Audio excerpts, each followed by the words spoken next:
Šajā sezonā mēs ar brāli kolosāli braucieni pa visu Latviju ir kļuvuši vēl aizraujošāki un ērtāki, jo Mercedes-Benz un Veho ir parūpējušies par mūsu drošību un komfortu ceļā. Tagad mēs varam pilnībā ļauties piedzīvojumiem, meklējot skaistākās vietas sirsnīgai atpūtai ar ģimeni un draugiem.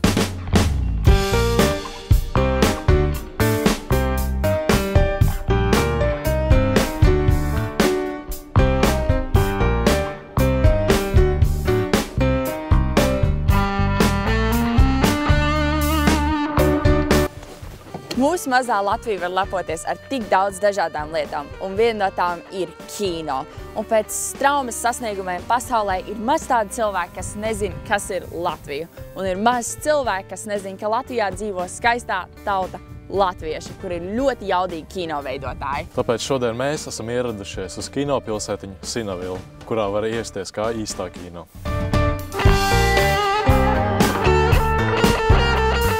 Čau, čau! Čau! Mēs jau sen esam gribējuši te atbraukt, filmēt uz Sinavilu.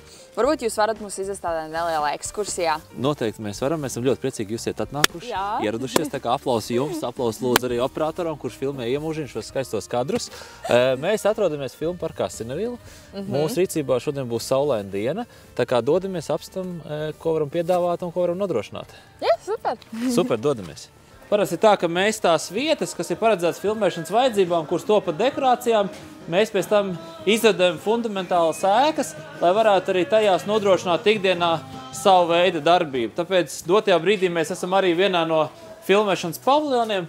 Tā, kad atbrauc ikdienā turisti, tad šeit ir ļoti skaista mums pirmā telpa, kur ienāk iekšā, neatkarīgi no laikapstākļiem, vai tā ir ziema, vai tas ir vasara vai pavasars, te ir silts maigi, piereiz, ja varat lūdzu durtiņas aiztaisam ciet. Un šeit mūs sagaida vienmēr, sākot ne tikai ar sezonu, bet katru dienu sagaida smaidīga dāma, kurai šodien ir atvaļinājums, kur šodien nav darbā. Tāpēc es esmu šodien uz vietas, kas var pastāstīt par Sinavilu un piereiz arī nopārdot kādu biļeti turistam, kurš šodien ir atbraucis.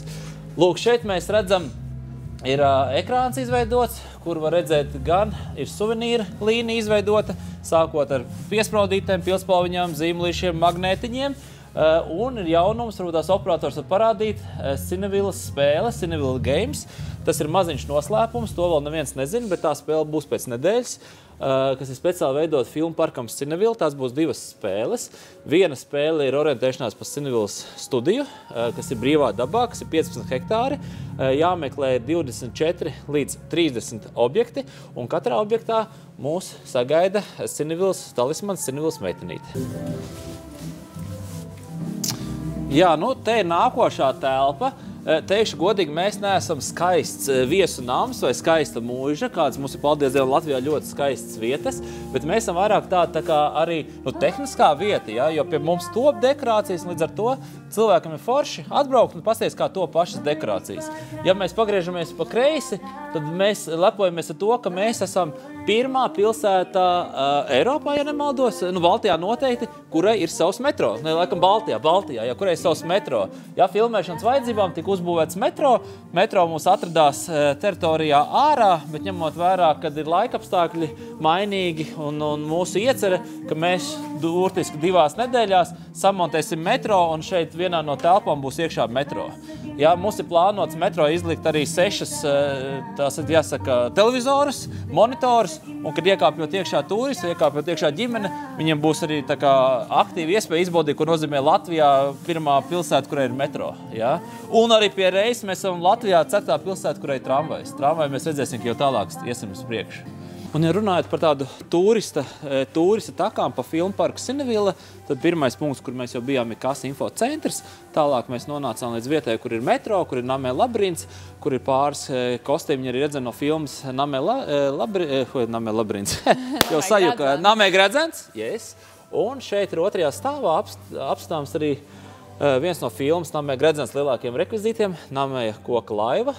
Tālāk ir pāris arī vairogi, kas tika veidot roku dažas filmas vajadzībām, zobeni, cirvji, šķēpi un arī uz manekeniem pāris kostīmiņi filmas vajadzībām, kur mūsu galvenā kostīma mākslinieca Sandra Sila kopā ar komandu darināja šos te kostīmus. Tas bija aptuveni gads pirms filmas uzņemšanas. Un arī viņi ir pieejami filmparkā Cinevilla, arī kā ekspozīcija izlikt, lai varētu parādīt cilvēkiem. Ieva, lai tu neapmaldītos, kur visā teritorijā ir zaļās bultiņas norādes, tā kā ja mēs dodamies uz filmparku Cinevilla, droši ejam, laižam.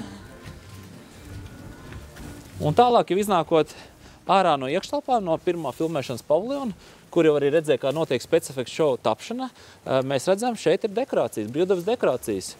Tā, kad notiek filmēšana, tiek pielāgota katra dekorācija filmas vajadzībām, tiek nošpaklēta, nokrāsota, izkārtnes, un pats interesantākais, tas knifiņš, kā tiek mānīti cilvēki. Tas ir no putuplasta, to nevienam nestāstat.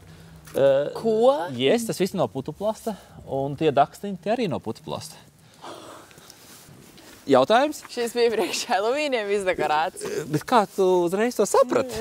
Ir tā, jā, šī ir dekorācija, kas ir tapus filmas vajadzībām. Šeit filmēts vairākas filmas, arī Karains, bet jā, šeit tika filmēts, ne filmēts, bet pēdējais pasākums, kas bija ar nosaukumu www Cinevilla Danger Fest. Tas bija pagājušajā gadu projektiņš Halloween laikā, kas notika 9 dienas, vesels festivāls, kur bija 26 objekti, katrā objektā bija dzīvi tēli, dzīvi aktieri, katrs objekts bija vakarā izgaismots, no 6 līdz 11 vakarā, bija grupa, bija lāzeršovs, bija vesels priekšnesums, un arī šogad mēs to darīsim. Šogad būs bišķiņ savādāka tēma, bet ar ko mēs esam interesanti, ar vidi, ar aktieriem, un komandām mums strādāja līdz pat 30 cilvēki.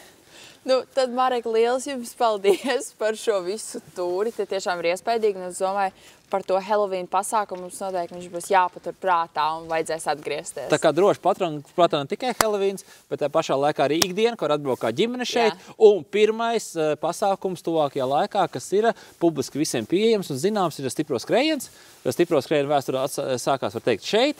Tad viņš vairākus gadus nenotika, un arī šogad 3. maijā ir stipro skrējiens. Un nākošais pasākums ir uzņēmējs sportsvētku.lv, tā kā aicinām visas Latvijas uzņēmumus piedalīties šajā foršajā pasākumā, kur būs gan tradicionālās sporta veidi, gan individuālas disciplīnas, gan vakarā grupa DJs un pasākums līdz rīta gaismai.